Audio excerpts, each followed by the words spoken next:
All right. So thank you all for joining. And today's session is the second half of the Thanks for the Feedback series, in which we're going into the more dense part that is receiving feedback or exploring feedback. As you all might remember, this is just a summary. Uh, we we I and Rogelio, we used a couple of sources to create all of this presentation and the series. Um, and in the last session, we went on what is like what was the final objective, which I think we kind of met with it, which is putting a self-evaluation that is a lot more richer and peer evaluation versus just, hey, you're doing great, that's awesome. Just giving that plain feedback is not enough. So we identified why feedback exists, the different types of feedback, and tips, tricks for self-evaluation, also for peer evaluation, and a couple of frameworks that you can use. And yeah, I am glad to hear that Rogelio reports that some of their members wrote a lot more text this time. In my case, I always exceed the size of the box. I think me coach members put a limit on the characters. I always exceed them and I have to write it somewhere else and then just force myself to be concise. So that's also important, knowing how to be concise. I know a couple of you use ChatGPT for the first time, and it's super easy. I normally do that. I write my whole thing and then ask like, "Hey, ChatGPT, help me just making a couple of sentences more concise." I review it, and then I leave a more kind of direct performance evaluation, and also keep the coaching part and the appreciation part separate to help the person absorb, right? But feedback doesn't come that easy in life. And that's why I highly recommend reading the book that is recommended on the top called Thanks for the Feedback. And that book has the sole purpose of teaching people how to explore feedback, because showing people how to give feedback is endless task. There are too many humans and we don't have the time. So it's better to teach people how to read feedback, explore it for the rest of their lives. And that book is not specifically for professional ambient, it's also for uh, maybe relationship based, day to day. So it will help you be a better son, a better mother, a better teacher, a better just person in general in your life. All right, so the first part is, and this is something that I really like from that book, is feedback does have enemies. And removing those feedback blockers is one of the most important things when you are exploring feedback. And they're called the emotional triggers. Um, so they're categorized in three. They're called truth triggers, relationship triggers, and identity triggers. Uh, and whenever, and this is important, whenever we start exploring feedback, again, and this is not specific to the performance feedback, maybe your brother gives you feedback and he throws you the remote controller on your head, and that is feedback in your life. So at the moment, you might, yeah, get a maybe a relationship trigger because it comes from your brother and there's a existing relationship.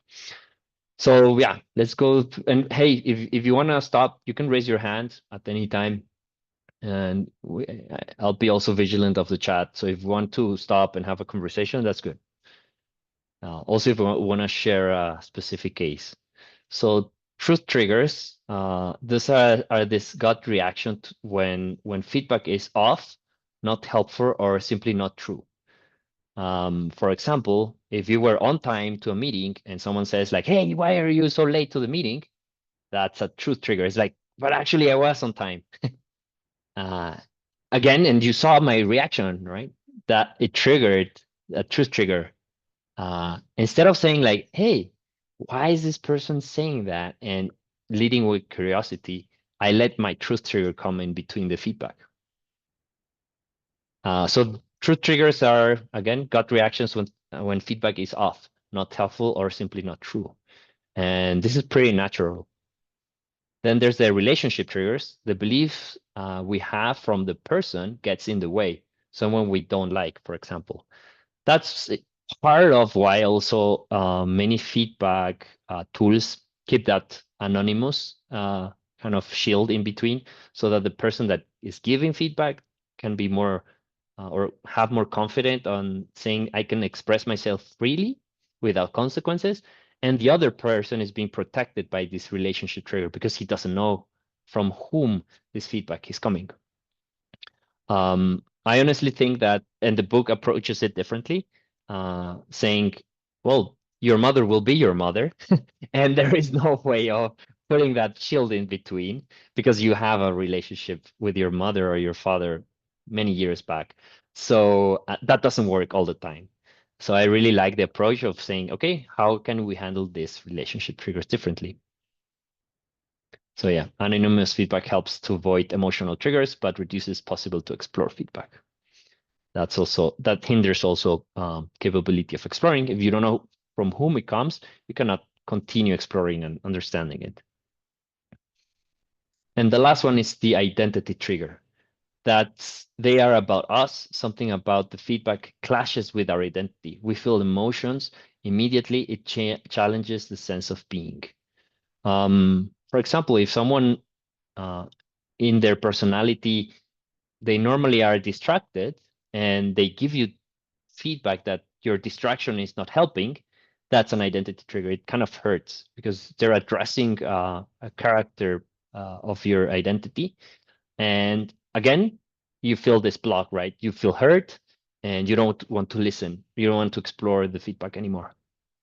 And these are the nemesis of feedback. Questions? Does it make sense? Okay, we have someone here in the chat commenting. Okay, Rogelio, be right back. Good. No? Maybe Rodrigo, you've ever felt one of these triggers pop in and blind you from feedback? I don't think so. Maybe. Well, what I remember is that every feedback I received was pretty good, and I felt the opposite. Right. So you haven't gotten like honked because you were crossing the street or something like that? Again, feedback comes from on multiple places all day long. Or maybe someone shouting at you. Like a bad haircut. There you go. Yeah, so think of this, guys, like for your day to day. It doesn't need to be specific in the professional ambient. So get to know your internal nemesis. And how do you respond to feedback? This is super important. This is something I didn't realize till I read the book. And it is people have a baseline regarding their positivism and depression. They can swing up and down, but eventually they tend to their baseline. And you might notice this. There are just people that are super happy, energetic, and there are people that you say like, why is this person so angry all the time? That's their baseline. It's people have this. It's natural to them, and they have these mood swings, and normally they have a standard baseline. And the book actually talks about this a lot in the relationships. Uh, Getting married to someone that if you're super happy and excited, but your partner is all the time angry, and you don't know how to handle this, it's difficult, and the feedback will be different. So one of the good thing is understanding what's your personal, how do you work, how do you receive feedback, and how does the other person work. So this is super key. It's starting to know what's your baseline, knowing that this is natural and that you have a tendency to swing up and down, and how much the swings um, um, endure. And for this, I created you this very simple uh, two axis chart, and practically the author says that there are two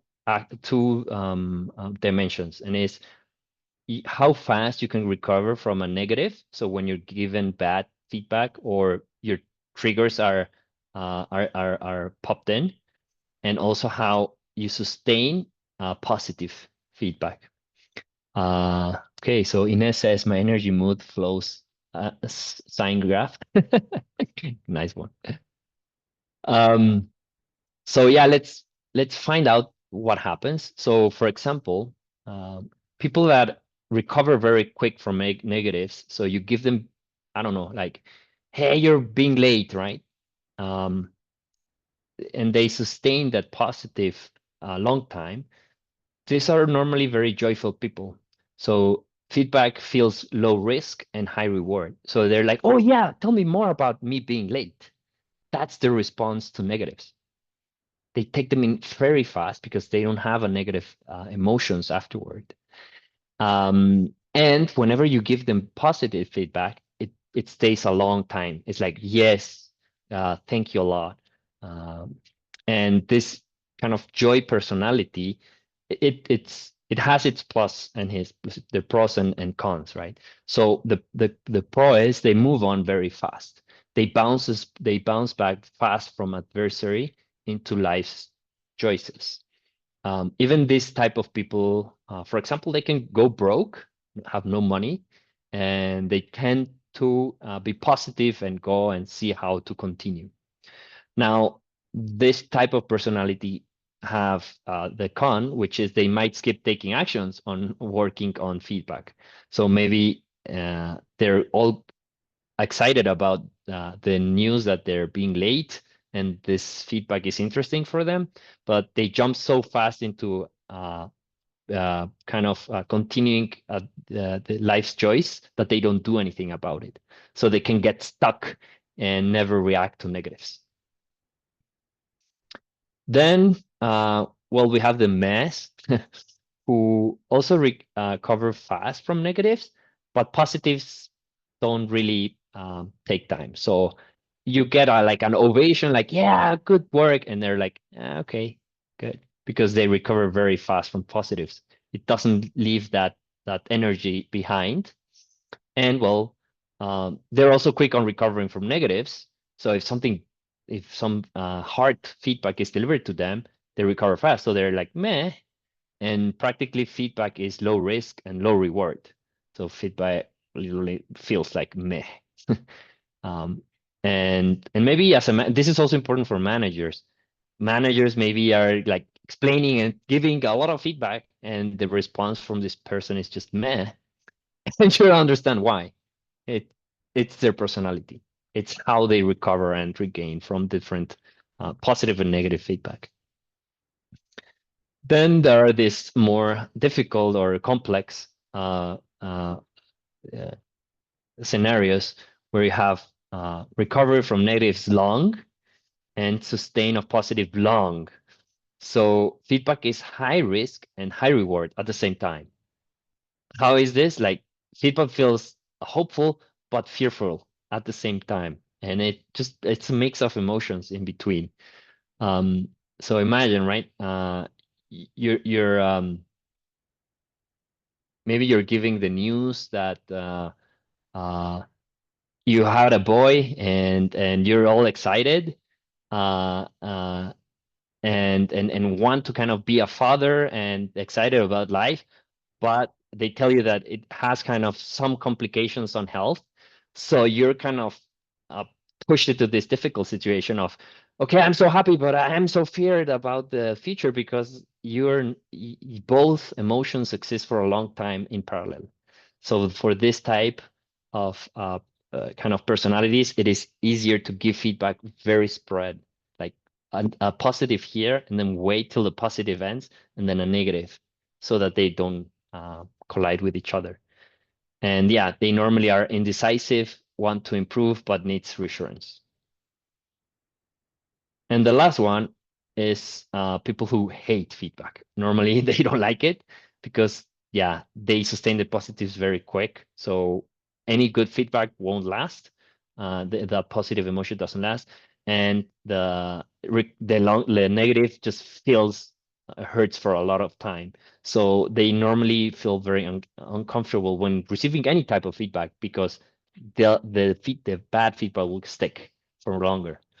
So yeah, they normally are those people that feel sad or disgusted by feedback. Feedback feels high risk and low reward. You hate feedback, it's threatening. Can lead to depression. Positives don't get you out. This is something important. Sometimes you kind of as you are receiving, even if it's the same rate of negatives and positives, the negatives continue to stay there and the negative emotion stays. So that's why you're kept in depression, because no matter if we cheer you up and you get good feedback, it doesn't last. And then the bad feedback continues kind of affecting you. And yeah, you might feel like a downer all the time. I don't know. Misa, is this kind of news to you, or do you already knew all of this? No, this is new for me. Oh, awesome. Okay. Okay, so how to defeat the nemesis. And this is something super interesting. The origin of happiness, and this is kind of backed up by science, 50% is wired in your DNA and biology. 40% is how we interpret and respond, and 10% is driven by your circumstances, our surrounding, where we live, with whom we work with. So practically, 40% of your happiness is within your control. And what you can do about this 40% is just work on how you interpret and respond to feedback. That's it. So it doesn't matter how the feedback comes. You have total control on how you respond to feedback. That's the point, or how you act upon feedback, and that guarantees 40% of your happiness, more or less. So this is kind of good news, and this is one of, like, the book makes a lot of pushes a lot on this, and because it's the only way for you to really get the most out of the feedback that you're gaining, and it will positively affect your happiness, or negatively if you're not doing it right. So here it goes. When you get an evaluation or a score, make sure you rate yourself with a second score. And here is how. This is one of the best strategies that the book recommends. So let's say you receive the first score. Okay, again, performance is, this is the expectation, and this is where you're at. Exams, for example, is feedback. So you might maybe remember when you were in high school, primary school, and you received that, hey, this is you got 50 out of 100 or 5 out of 10. Maybe you felt horrible, right? It's like, oh no, I'm not passing. This is horrible. And that's exactly it. This is the first score, and it's given to you. So you got 40 out of 100 in an exam. You didn't get the job. That's also feedback. It's like you interviewed, you put the effort, you didn't get it. It's a feedback, and it's kind of a performance thing. And you didn't make it to the nationals, right? That all is kind of horrible feedback. So you have no control over this score. It's fixed and external. But then comes the trick. Then you will put a second score. Now, score how you handle that feedback. So I'll score myself 9 out of 10 because I asked more details. I showed curiosity. I thought of objectives and actions to do afterwards. I learned from this failure, and you are in control over this score. This is the 40% that will drive your happiness. So I think this is where I've seen it more in Mexicans fail. Like, we get the score, we get angry, and we don't do a lot, like, afterwards. Maybe just suffer this long negative, right? And stay there, right, in the sadness, the disgust, or fear. So giving you a second score is actually pushing you up into that other two options. And once you put, like, the book actually says, like, literally do it. Don't let it at the theory level. It's like put an explicit number of how you rated your actions after receiving the feedback. And that will make everything like you'll explore feedback a lot better and you'll get that 40% happiness back because that's within your control. Okay, maybe I'll stop here because this is kind of the most important part of the whole session. I don't know, Ines, all good? Have you ever rated your second score? Nope. On how you received the feedback and what you did about it? I haven't. Also, I think probably from the 3 years I've been working at TJ, maybe the feedback from the previous year was the one that I found like more insightful. Like all the others, well, yeah, this one year, the previous one, not this one. So it's 6, right? So maybe 2 out of 6, I found them very insightful, like a lot of feedback, like on topics that I think I can work on. I think I did pretty good on accepting it and not feeling bad about it. But maybe because I haven't got like something that really made me feel sad or something like that. Yeah. But thank you. This is very useful. And for example, right now, the managers, here's one option. The managers are working on establishing the performance bonus, right? This time it doesn't affect your salary or the bonus that comes at the end, in December. But again, in December, that represents money. And someone is giving you feedback and saying, hey, you achieved 80% of your bonus. And here is the trick. It's like you need to set that second score, saying like, okay, what can I do to achieve that 20 extra percent for the next time? And then explore it, right? And go in and it's like, oh yeah, I didn't do my manager saying I did not do any of the impact activities. Okay, then I'll plan for that. That's and then score yourself like, okay, now I have a better plan. Now I'm making sure I'm covering all the aspects that are right and my performance will be better. And then like you start growing this happiness because now you're in control and now you'll get a better output. And then you didn't stick on that circumstance, and that's the 10%. You'll start forgetting that 10%. All right. So, and here's this, and the second part is performance feedback must be isolated. Emotional triggers blind us from coaching and recognition. So this is also a tip for you as a person and for managers who give feedback, and is you need to split it into 2 parts.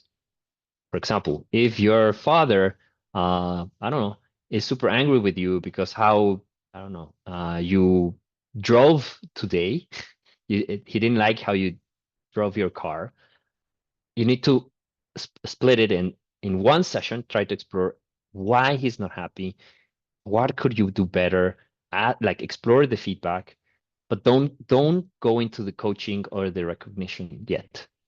You need to be different sessions. And then later on, then you ask for tips because in the second session, all of these emotional triggers will be not there anymore, right?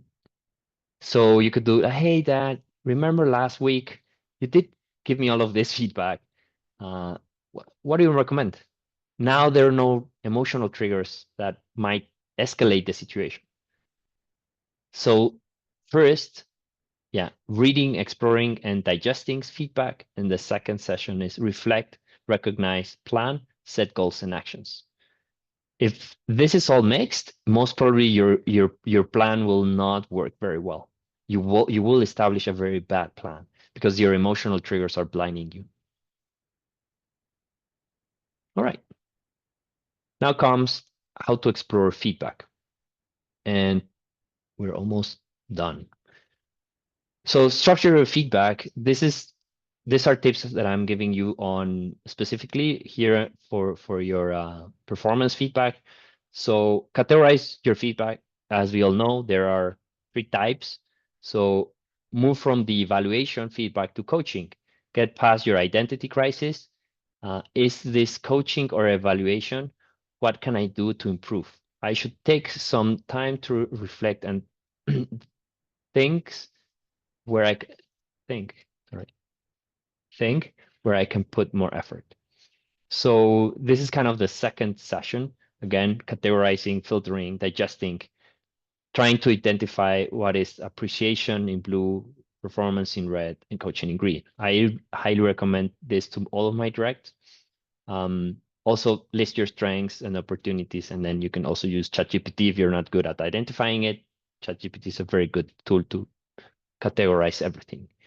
So structure your feedback. This is super important. Also, pull on feedback. Be curious and explore. So this is something one of my favorite quotes from the book is understand your feedback. Understanding is not the same as agreeing. When you are getting feedback, try to understand it. Don't worry if you agree or not. This is kind of the most difficult part because if you agree or not, those are again those triggers, those triggers or that are trying to blind you from feedback. So you need to really put a good effort, and that's why you need to score yourself for that effort and saying, no. How curious was I? Did I explore it? Did I really achieve this understanding of the feedback? Right? Try to understand the feedback first. Most probably 80% is not accurate, maybe like trash, right? In the remaining 20%, you will find the insights you need to grow. And this is kind of the trick. They say it's kind of finding the needle in the haystack. Most of the feedback in your life, not just in this situation, in your life, will not will probably not be accurate and will be or not be truth, right? Or it will trigger something. Still, if you're kind of hooked on those emotional triggers, you'll blind yourself from this 20% where you actually find that information that will help you grow. So trying to understand it, making more questions, trying to go to the core of the feedback of, hey, Dad, what was actually the thing that tipped you from me driving bad, right? And exploring. He might say like, hey, you're too violent, you're getting to the right, to left, too aggressively. Eventually, you might pick up on that 20% of saying, you almost hit something. And you're like, really? Yes, there was this part in the sidewalk which you already almost hit. And you didn't see that. And that might be the thing that puts you like, okay, I didn't know this, and this helps me grow. And this helps me practice a bit better driving my car. Okay, ask yourself what's right about their saying. Why is it that they see things differently? And this is where you kind of conclude and know that you're understanding the feedback. Again, feedback is about blind spots. With the example of the car, I just highlighted the blind spot. Okay, and curiosity is your best tool. Once feedback is provided, engage into conversation, show curiosity, ask questions.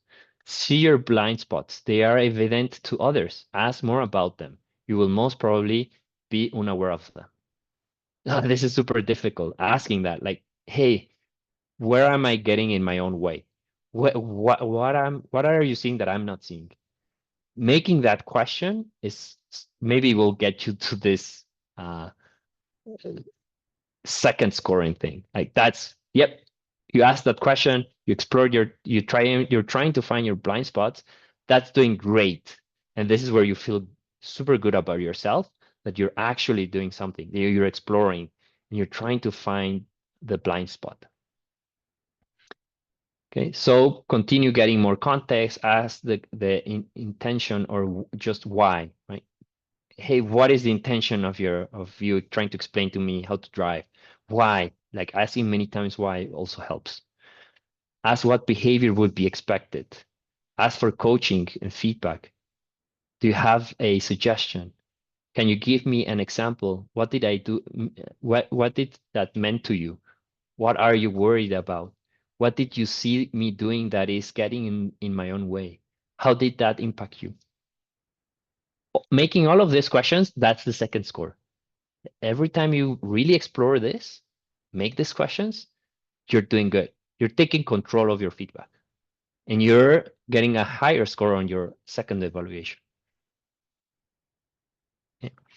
And okay, questions till now. I want to make a stop. I see some. If I'm out, I was responsible for 40%. Okay, sometimes I have a second, 3. Okay, all right. I'll continue. No questions in the chat, just good memes.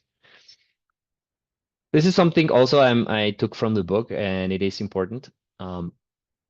Sometimes you already have feedback, and you go and kind of have a conversation of your feedback with someone else. And there are 2 types in general of mirrors. They're called, and it's maybe going and talking to your sister about it, right? Like, hey, Dad, he was telling me about driving, how bad I'm driving, and all of this. And maybe your sister is a supporting mirror. So this person will tend to have an encouragement and supportive tone. Like, yeah, I know, but you're doing better. I noticed last week this and that, and you can take some classes. So they'll try to push you forward, right? For example, here, yesterday you engaged very well, made an important technical point. Seems like you all had a good and motivating day. Keep it going. This is a supportive mirror. It is important to identify that your sister is a supportive mirror, because if you just stick with your sister, you'll only get this type of feedback, and you'll be missing out on the honest mirror, which is also important. Honest mirrors are this person who will tend to describe the situation exactly as they see it. Yesterday, I noticed you were mostly silent and your answers were short. So supportive mirrors tend not to say or be honest mirrors. And honest mirrors normally are not supportive mirrors. It's strange to find someone who has both skills at the same time. So in your life, try to find and identify who's a supportive mirror and who's an honest mirror, and go and ask both, or know which topics you want to discuss, which is if you want to progress, and you can go and ask a supportive mirror. But if you want a reality check, go and ask this honest mirror. Don't stick with one, because it will just propagate the same thing. All right. And finally, take action. Here, this is kind of, I'm driving it specifically to our jobs, and is you have a manager, so take advantage of this. Once you explored your feedback, yeah, construct it. Like, what is your manager evaluating? What is he evaluating? What does that contrast against your self-evaluation? Did he see things that I am not seeing, or is he missing things? And also against your peer evaluators. Find the contrast between those 3. This is super good. Also, ask your manager to confirm your blind spots. Hey, do you actually see blind spots in me? Where? Right? Highlight what you agree on with your manager, and then ask for his help to explore the rest. Where you agree on, there's no further conversation needed. But where you don't agree, that's kind of where more feedback needs to be explored. More actions need to be taken. Highlight what from the feedback is most valuable. Again, 80% is, or 60% is not getting you anywhere. But what you should address from the feedback that you think both has a lot of value in working on. Where do you both see you being or doing before the next evaluation? This is starting to drive into actions, so that we improve for the next time. What tangible goals would you have completed by then? These are difficult questions. Ask him to help you make your goals follow SMART framework. You can also ask to use mind maps to think of actions and complete your goals. And for example, these 2 tools are being taught to managers in the Leadership Academy. So they have tools to help you. And finally, well, as you might also know, we have the career plans, right? The yearly goals. So I like this quote: a dream written down with a date becomes a goal broken down into steps becomes a plan backed by actions makes your dreams come true. And I also like this other quote from Eisenhower: "Plans are nothing, planning is everything." And many leaders see this and it's like, that's contradictory. But actually, in other words, is the more you plan, the more you adapt to change. So don't just, and this is why we're doing the mid-year evaluation. We're recalibrating the plan. We're planning, discussing about the plan, discussing the changes and how we're moving it. That's the value. Just having a 12-month plan is not good.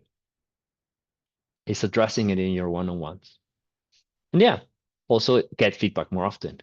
Feedback every 6 months, that's not good. Ask for weekly or bi-weekly coaching.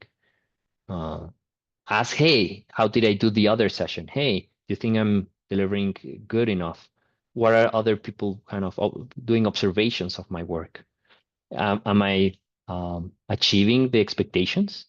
These are hard questions you can do to your manager. And guys, I know that some of you are from my team, so I'll be expecting them in one-on-ones. And this is, again, closing the score yourself.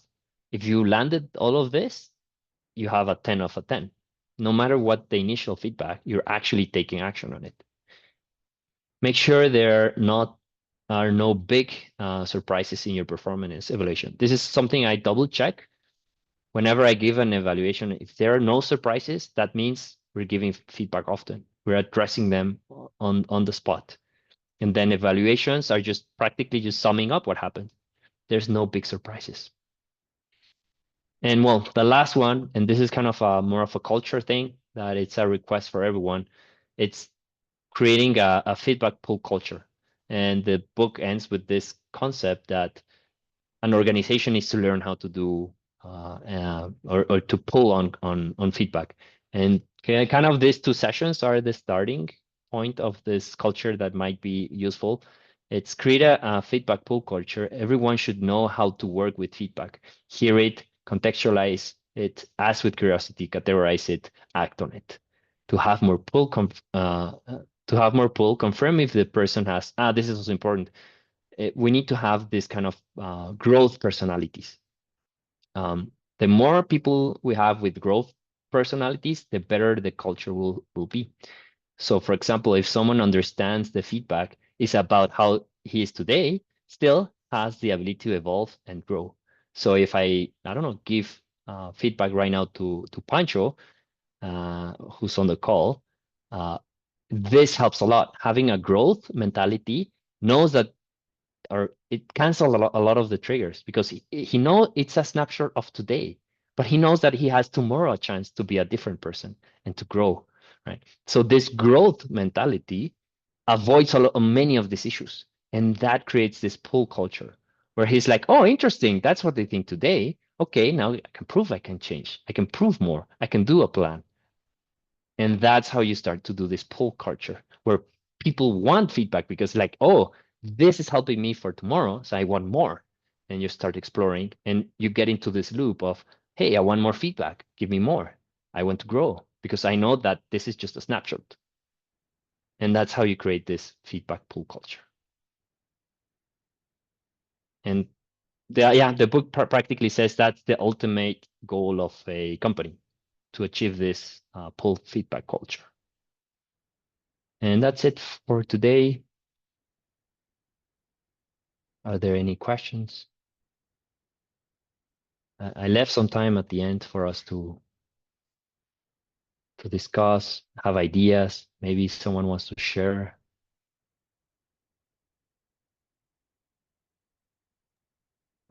I think that the feelings, I mean, putting our feelings aside, that's the hardest thing, right, to do. And of course, I mean, we're humans, we are not perfect, and but speaking to this, I mean, most of the time, it will help us in our professional, in our personal lives as well. Just not reacting every time that we hear or read something that is not yeah, it might be a little uncomfortable sometimes, but yeah, that's the first thing. I mean, try not to react. That's what I do. I mean, I don't react, and I do ask questions to understand, and it helps. It really helps. That's how I handle this process, the feedback. I mean, receiving feedback, especially. And I do not react, and then I ask questions. Yeah, just to give me also more time to calm myself, and yeah, to clear my head. And that's one of my comments from this session. Thank you, Danny. Happy to help.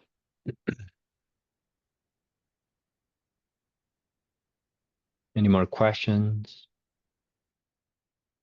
I do have one, I think. For our case, well, the feedbacks are actually anonymous, so and we can't see them.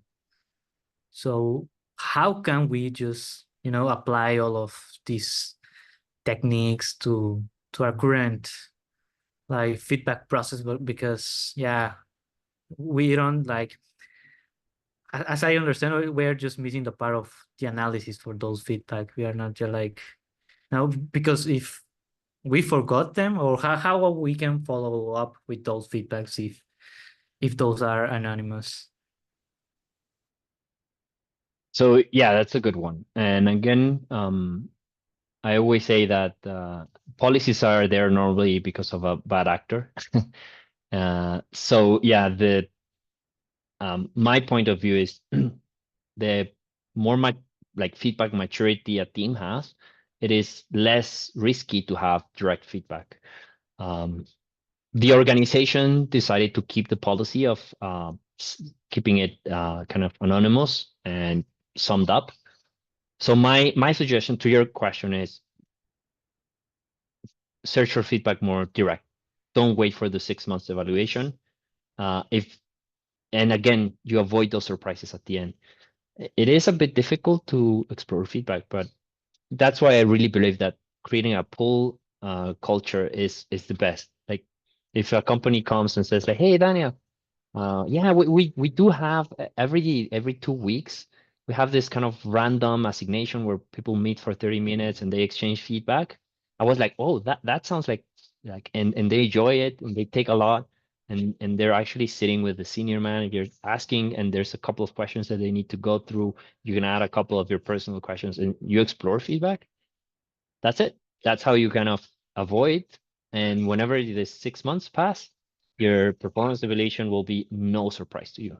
Actually, you'll find it kind of lazy because you had so much feedback in the past. You acted on that feedback that whatever comes in the 360 is not that revealing anymore.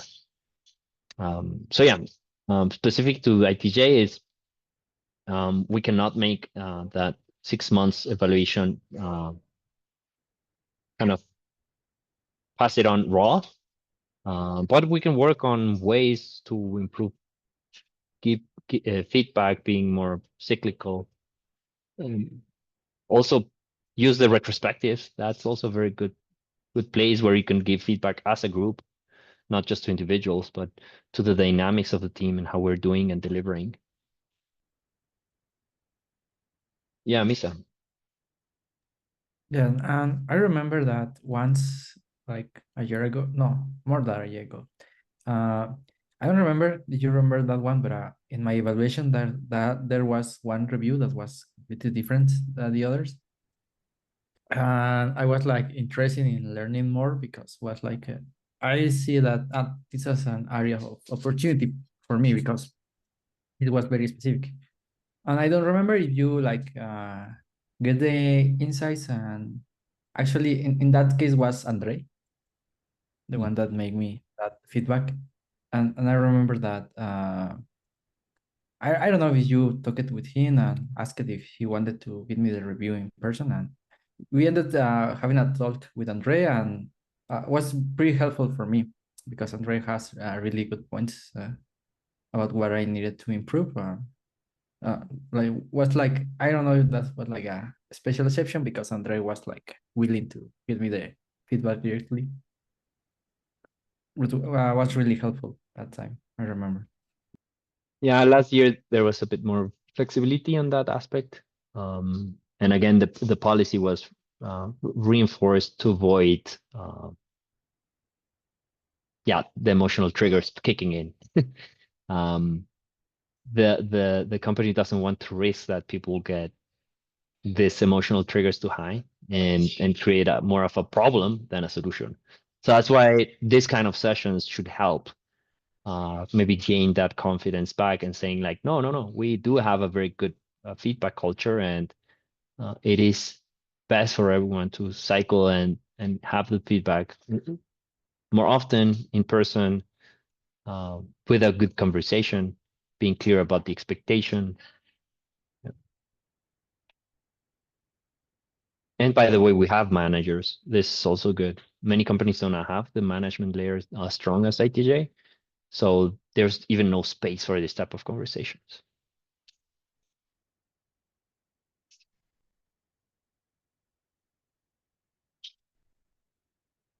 Right, let me stop the recording so that I don't forget it.